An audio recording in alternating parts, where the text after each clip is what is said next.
السلام عليكم ورحمة الله وبركاته. ازيكم حبايبي؟ عاملين ايه؟ يا رب تكونوا بخير. جانا ضيوف فجأة وما كنتش عاملة حسابي، بس الحمد لله رتبت افكاري وقدرت اتصرف، وفي اقل من ساعة عملت السفرة اللي انتوا شايفينها دي كلها، وكمان شويت الفراخ في الفرن بتتبيلة حلوة قوي. طعمها جميل، مخليه طعمها يعني كأني نقعها قبلها بليلة كمان. يلا بينا كده نسمي بالله ونصلي على الرسول ونبدأ وصفتنا ونشوف عملناها ازاي. بس ما تنسيش التعليق بالصلاة على النبي ولايك حلو منك كده لاختك عشان ترفع لي الفيديو. ولو انت لسه مش متابعاني اعملي لي اشتراك في القناة وفعل الجرس عشان يوصلك مني كل جديد. تعالي بقى اقول لك، لو جالك ضيوف فجأة زي كده وعايزة تعملي غدا تعملي ايه بسرعة. اول حاجة انا هتبل الفراخ بسرعة وادخلها الفرن على طول، فعايزة تتبيلة ايه سريعة. انا حطيت هنا طماطم وبصل وفلفل، وحطيت وعصرت ليمونه وحطيت معلقه خل.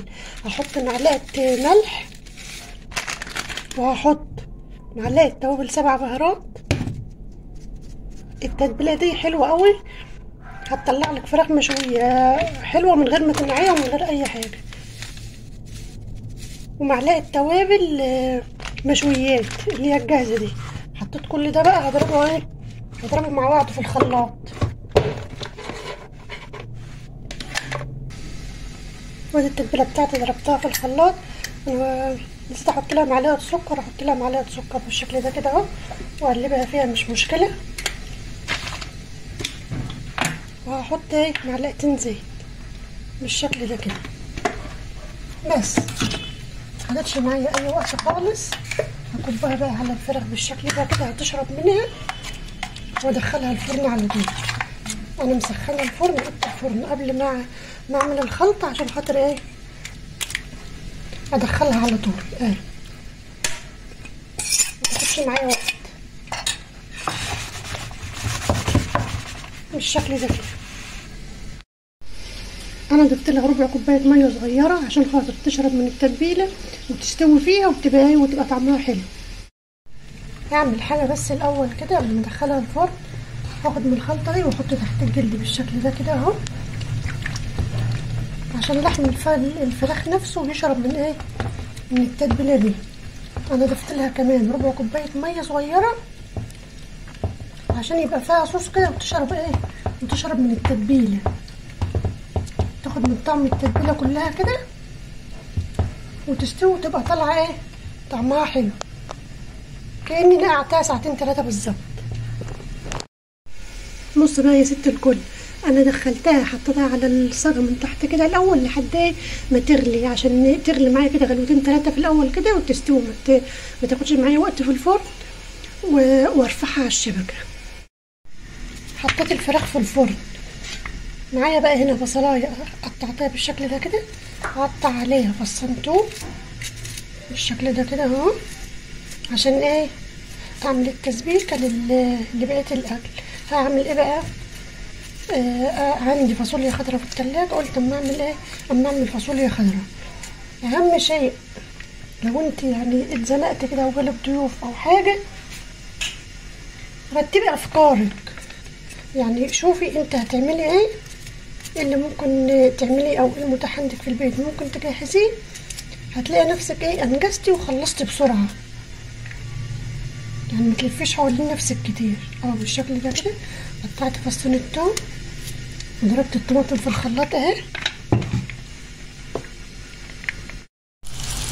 حطيتها بقى على النار، حطيت معلقتين زيت على معلقتين سمنه بالشكل ده كده، وهقلب فيها. انا مش هخليها تحمر، انا بس هخليها تدبل بس كده. شايفين بدأت ان يدوب لونها يصفر وريحه الثوم وطلعت. هنزل بقى بالطماطم،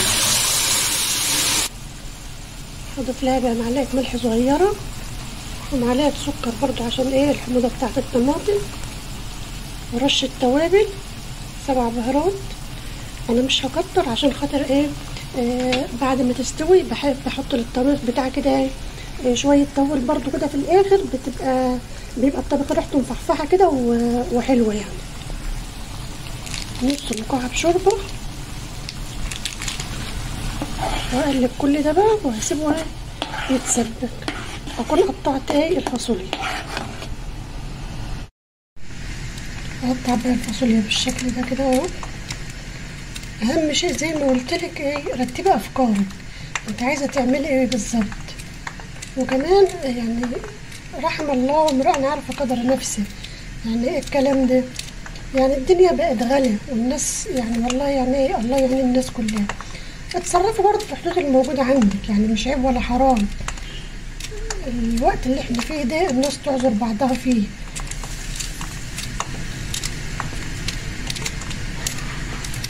وربنا يعين كل واحد على حاله.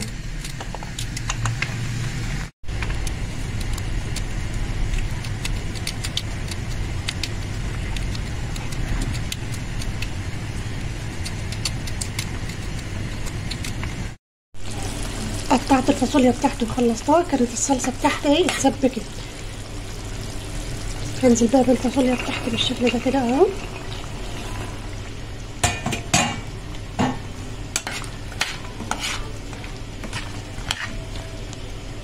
احط معاها قرن فلفل اخضر، بحب دايما احط في الطبق قرن فلفل اخضر كده ايه سليم، بيديله ريحه حلوه يعني. بالشكل ده كده. وهسيبها بقى هسيبها دقيقتين كده بس كده تشرب من الصلصه شويه، وبعد كده ازودها شوربه. احمر بقى الرز بتاعي، حطيت هنا بقى معلقه سمنه بلدي، انا هعمل رز بشعريه. هنزل بقى الشعريه بتاعتي،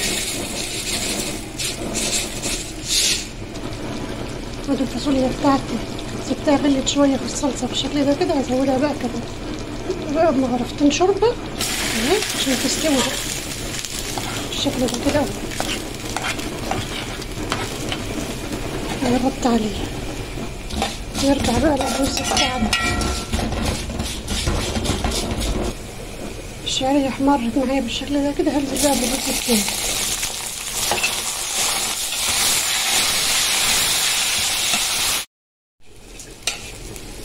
خلصنا طبعا ايه، خلصت الفراخ بتاعتي، مخدتش معايا 10 دقايق زي ما شفتوا كده. بعد كده حضرت ايه الخضار بتاعي برضو، مخدش معايا 10 دقايق. وده ايه تالت حاجه بعمل بيها، بعمل الرز اهو برضو على طول بسرعه كده. دي بقى ايه اللي خلاني انجزت بقى الحاجه بتاخدش معايا وقت زي ما شفتوا كده في تحضيرها، ان انا زي ما قلت لكم رتبت افكاري، عرفت انا هعمل ايه، ورحت جايه مجهزه حاجتي كلها على الرخامه. فده طبعا ايه سهل عليا برضو كتير، ان الحاجه قدامي بقى ما اقعدش الف حوالين نفسي في المطبخ، الحاجه قدامي على الرخامه. بدات باول حاجه الفراخ، خلصتها دخلت على اللي بعدها، خلصتها دخلت على اللي بعدها. بالشكل ده بقى كده ايه، لو اتزنقتي او حتى من غير ما تتزنقي كمان، يعني لو انت حتى بتعملي في بيتك الاكل العادي ورتبت نفسك جهزت حاجتك على الرخامه بالشكل ده كده، الاكل مش هياخد معاك وقت خالص. انا عارفه ان احنا يا ستات يا كبار بنعرف نتصرف وشاطرين، ولكن انا بقول الكلام ده عشان خاطر بناتنا الحلوين سنه اولى مطبخ. البنت وهي متجوزه جديد بتبقى ايه دايما محتاسه، ما بتبقاش عارفه تعمل ايه ولا ايه. يوم ما بتتحط في موقف زي ما بقول لكم كده ما بتبقاش عارفه تتصرف. سويت الرز بتاعي ده اهو بالشكل ده كده، هسيبه يستوي واكمل بقيت ايه الحاجه بتاعتي. الرز بتاعي اتشرب اهو، قرب ايه يستوي. احط ورقه لورا بتبقى مخليه ريحه الرز حلوه، او بصلايه، حاجه من الاتنين. انا كنت المفروض احطها قبل ما احط الشوربه يعني، بس انا ايه نسيتها، مش مشكله، احطها دلوقتي برضو عادي. ادي الخضار بتاعي استوى، احط له رشه توابل في الاخر كده بتدي له حلوه زي ما قلت لكم، وهطفي عليه بالشكل ده كده. وادي الرز بتاعي استوى برضو اهو، مخدش معايا وقت، برضو هطفي عليه. اخر حاجه بقى معايا هعمل ايه، هعمل شويه ملوخيه خضرا في الطاجن ده. حطيت الشوربه تغلي في الطاجن، احط عليها ايه معلقه صغيره توم مهروس، ونحطها نيه كده بتدي ريحه حلوه قوي في الملوخيه وبتبقى حلوه. الشوربه غليت معايا بقى، هنزل ايه بالملوخيه بتاعتي، دي الملوخيه اللي انا كنت مفرزاها معاكم.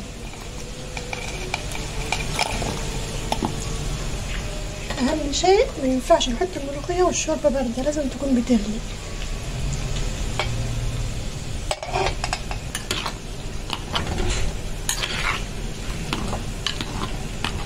هسيبها تفك بقى كده في الشوربه لحد ايه نعمل التقليه.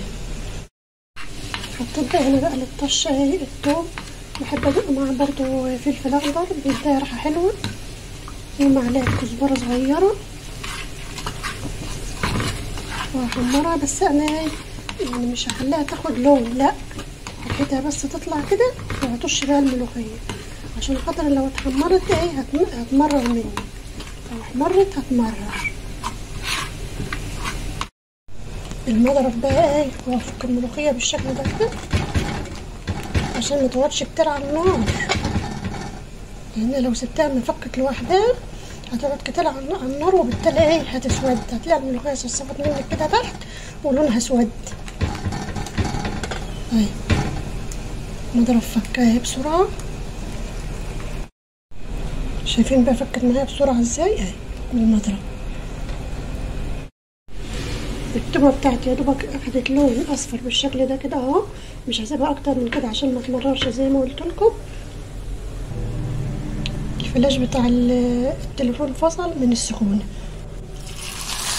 خلينا الطشه دي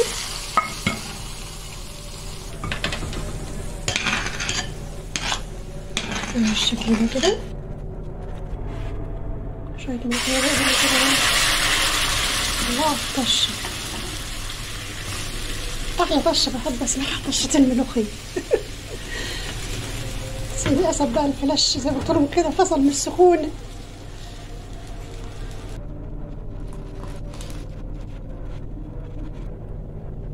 رشه توم بقى على وشها،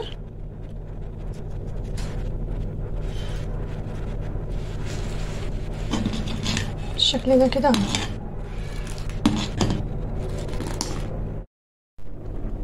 وادي الفراخ بتاعتنا بعد ما استوت اهي، شايفين بقى طول ما هي بتستوي بتشرب من ايه من التتبيله بتاعتها، فبتخلي طعم اللحم نفسه بتاع الفراخ طعمه حلو.